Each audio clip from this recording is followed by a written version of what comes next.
आई है। प्रधानमंत्री नरेंद्र मोदी ने इजराइल पर हुए आतंकी हमले पर कहा कि वो मुश्किल घड़ी में इजराइल के साथ है। हमास के हमले पर पाकिस्तान के पूर्व प्रधानमंत्री शहबाज शरीफ का बयान आया तो शहबाज शरीफ ने कहा कि हमले को लेकर बिल्कुल हैरानी नहीं हुई। साइकोलॉजिकली तौर पर मुसलमानों को टॉर्चर किया जा रहा है। नरेंद्र मोदी जो बड़ा मुल्क होता है ना, वो बनने के लिए आपको दिल और दिमाग को बड़ा करना पड़ता है, प्रैक्टिकली साबित करना पड़ता है। मुसलमान है यार, सब मुसलमान भाई हैं। हम सबको एक होकर आवाज उठानी चाहिए, निकलना चाहिए, मजामत करनी चाहिए, दबाव डालना चाहिए उनको। पाकिस्तान की तरफ से हमेशा से यही कहा गया कि जी हम जो है जी वो खड़े हैं, फलस्तीन के साथ खड़े हैं, फलस्तीन का साथ दे रहे हैं। इस वक्त भी पाकिस्तानी मीडिया जो है और पाकिस्तान के लोग जो हैं वो मुसलसल शाबाशी दे रहे हैं हमास के लोगों को। अब इजराइल मैदान में आ गया है, ये देखना चूहे, अभी आप देखना है चूहे कैसे भागते हैं। इंडिया के शामिल होने का मतलब जो मेजर पावर्स हैं मुस्लिम वर्ल्ड की, वो इजराइल को रिकग्निशन के लिए उन्होंने ग्रीन सिग्नल समझे दे दिया था। इजराइल ने अब ऐलान जंग कर दिया है। दो कौड़ी की इनकी औकात नहीं, आतंकवादी हैं। इनको ये नहीं पता कि इजराइल से लड़के इनको सिर्फ मार खानी है। नमस्कार दोस्तों, इजराइल और फिलिस्तीन के बीच युद्ध छिड़ गई है। इजराइल की राष्ट्रीय बचाव सेवा ने शनिवार को कहा है कि हमास के हमले में कम से कम 22 लोगों की मौत हो गई है और 500 से ज्यादा लोग अभी घायल हैं। इजराइल में हमास के हमले पर प्रधानमंत्री नरेंद्र मोदी जी ने दुख जताया है। पीएम मोदी जी ने अपने बयान में कहा है कि इजराइल में हुए आतंकी हमले से काफी ज्यादा हैरान और दुखी हूँ। उन्होंने हमले में मारे गए लोगों और उनके परिवार वालों को श्रद्धांजलि अर्पित की है। पीएम मोदी जी ने कहा है कि हमारे विचार और प्रार्थनाएं इस हमले में मारे गए मासूमों और उनके परिवार वालों के साथ है। नरेंद्र मोदी जी ने कहा है कि इस कठिन समय में हम इजराइल के साथ हैं। और वहीं बात करें पाकिस्तान की, तो पाकिस्तान शुरू से ही इजराइल का दुश्मन रहा है और इस टाइम पाकिस्तान हमास का साथ दे रहा है। पाकिस्तान के पूर्व प्रधानमंत्री शहबाज शरीफ ने कहा है कि इजराइल पर हमला हुआ है, हमें कोई हैरानी नहीं हुई। ये सब करते हुए शायद हमारे लोग भूल गए कि ज़ियाउल हक का भी एक रोल रहा है और ज़ियाउल हक ने जो है वो किस तरीके से अपनी फौज को भेजकर फलस्तीन के लोगों को की जानें ली थी और उनका नुकसान कराया था। मेरे ख्याल है ये हिस्ट्री हम लोग भूल गए हैं या शायद हम याद करना नहीं चाहते। लेकिन साथ ही साथ पाकिस्तान का मीडिया, पाकिस्तान के टीवी चैनल्स ये भी बार बार रिपोर्ट कर रहे हैं कि फलस्तीन के लोगों ने या हमास के लोगों ने पाकिस्तान का शुक्रिया अदा किया है कि पाकिस्तान जो है उनका साथ दे रहा है, पाकिस्तान उनके साथ खड़ा है। वैसे साथ खड़े तो हम पता नहीं किस किस के हैं, लेकिन अगर नहीं खड़े तो हम अपने ही साथ नहीं खड़े हुए। उसी बात से मुझे याद आया कि हमने एक जमाने में ये भी ऐलान किया था कि हम अफगानिस्तान के साथ खड़े हैं, हम तालिबान के साथ खड़े हैं। और ना सिर्फ तालिबान के साथ खड़े थे बल्कि हमने तालिबान की गवर्नमेंट भी बनवाई थी और वाहवाही भी ली थी कि जी वाह, अब तो तालिबान की गवर्नमेंट आ गई है और वो गवर्नमेंट हमने ही बनाई है।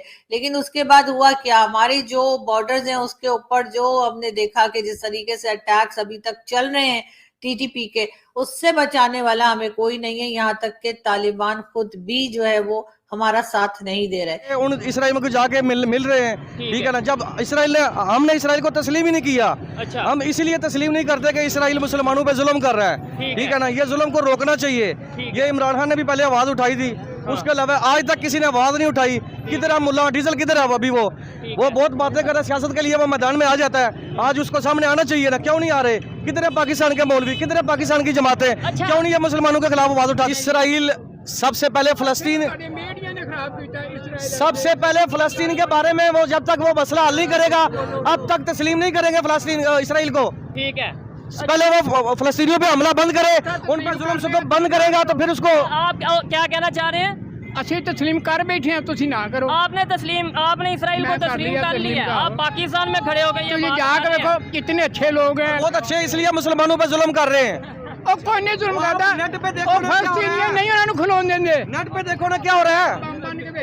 जिसका इजराइल का डिफेंस सिस्टम भी जवाब ना दे सका। आयरन डोम इजराइल का वो डिफेंस सिस्टम, वो एयर डिफेंस सिस्टम जिसके बड़े चर्चे हैं, वो भी इस हमले का जवाब नहीं दे पाया। लेकिन इजराइल ने अब ऐलान जंग कर दिया है। इजराइल के prime minister mister Netanyahu television screen पर नमूदार हुए, अपीयर हुए और उन्होंने कहा कि अब हम हालत जंग में हैं।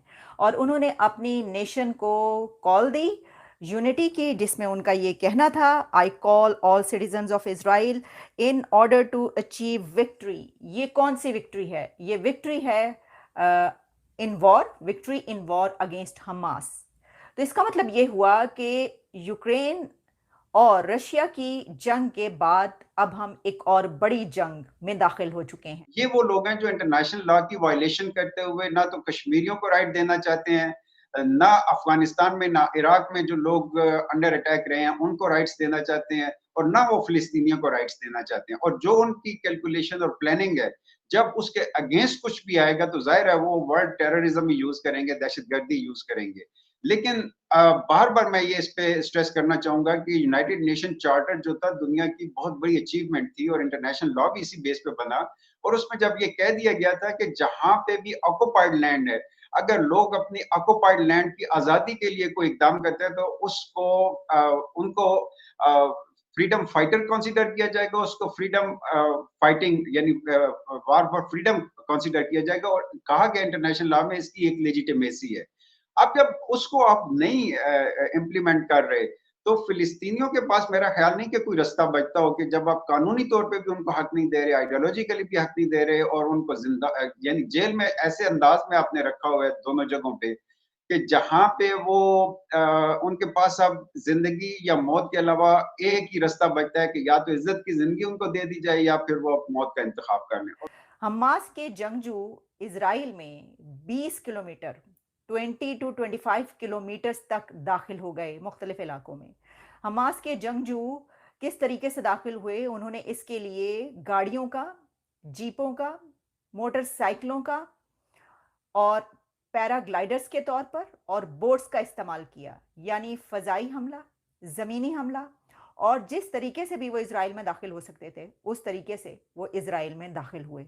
और उसके बाद हमास के जंगजुओं ने इज़राइल के टैंकों पर हमला किया, इज़राइल के मिलिट्री कैंप पर हमला किया, वहाँ से फ़ौजियों को घसीट के निकाला, क्योंकि वो ये इतना अचानक हमला था कि वो फ़ौजी अपने आप को डिफेंड भी नहीं कर पाए।